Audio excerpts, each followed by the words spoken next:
Are you sick of doing endless crunches and ab circuits only to see, well, not much of anything? You feel that deep burn, you're putting in the work, but that stubborn layer of fat covering your midsection just refuses to leave. The hard truth is, you could do 1,000 crunches a day and still not see your abs. In this video, we're going to cut through the noise and talk about the simple, science-backed key to revealing your abs that has nothing to do with another 10-minute workout.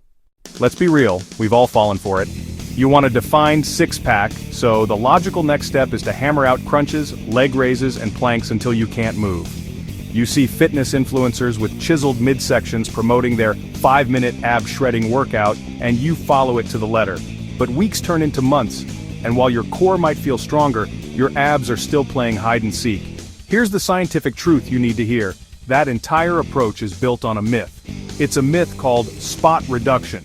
The idea that you can burn fat from one specific area of your body by working out that area. Decades of research have shown consistently that our bodies just don't work that way. When your body needs energy, it pulls fat from all over, your arms, your legs, your back, and yes, your stomach, not just from the muscle you're currently using. So while crunches are great for strengthening your abdominal muscles, they do next to nothing to burn the layer of fat that's covering them. You simply can't crunch your way to a six-pack. So, if another ab workout isn't the answer, what is? The real secret, the aha moment for so many people, is getting a handle on one core principle, the caloric deficit. Here's an analogy. Think of your abs as the tile at the bottom of a pool, and the water is the layer of body fat on top. You can have the most incredible detailed tile floor in the world, but if that pool is full of murky water, no one's ever going to see it. No amount of scrubbing the tile, doing crunches, is going to make it visible. The only way to see the floor is to drain the water. A caloric deficit is how you drain the water.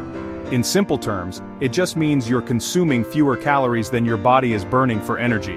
When you do that, your body has to get that energy from somewhere, so it starts to tap into its stored fat. That includes the fat around your midsection. Your diet is what reveals your abs. Exercise is what builds them. But you can't see the architecture until the clutter is gone. Okay, so how do we put this into practice? Forget the complicated restrictive diets. Let's break this down into 3 simple, actionable steps you can start with today. First, get a rough idea of your maintenance calories. That's how many calories you need to maintain your current weight.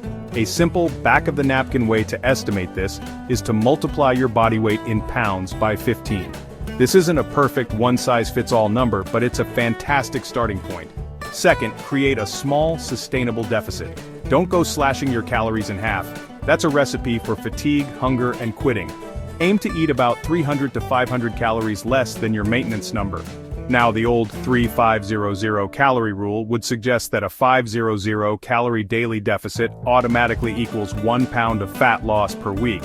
However, we now know it's more complex than that. As you lose weight, your metabolism adapts and slows down, so weight loss isn't always linear. Think of that 300-500 calorie deficit not as a guarantee for a pound a week, but as the sweet spot for steady, sustainable progress without feeling miserable. Third, focus on the quality of your calories. To make this deficit feel almost effortless, prioritize 2 things, protein and fiber. Protein-rich foods like lean meat, eggs, Greek yogurt, and legumes keep you feeling full and satisfied, and they help your body preserve precious muscle while you're losing fat. Fiber from vegetables, fruits, and whole grains does the same, keeping you full and your digestive system running smoothly. It's not about restriction, it's about making smarter food swaps that work for you, not against you. Now, this doesn't mean you should ditch ab training altogether. Not at all. Think of it this way. While your diet handles the fat loss, direct ab training is what builds the muscle. It's what makes your abs pop once your body fat is low enough for them to be seen. You want to have something impressive to reveal, right?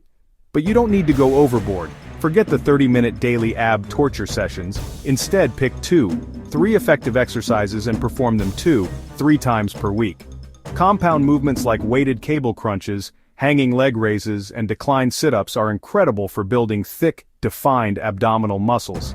The key is to treat your abs like any other muscle group. Focus on progressive overload, meaning you gradually make the exercises more challenging over time. So let's put the game plan together. 1.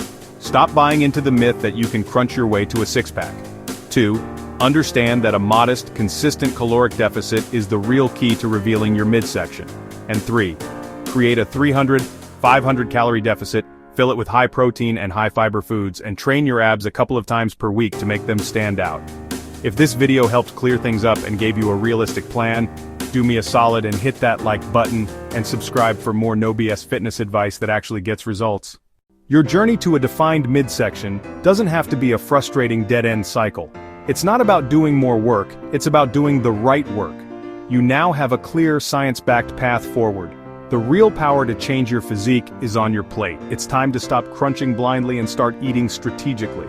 Start today, stay consistent, and you will see the results you've been working so hard for. Let me know in the comments, what's been your biggest frustration on your journey to getting visible abs?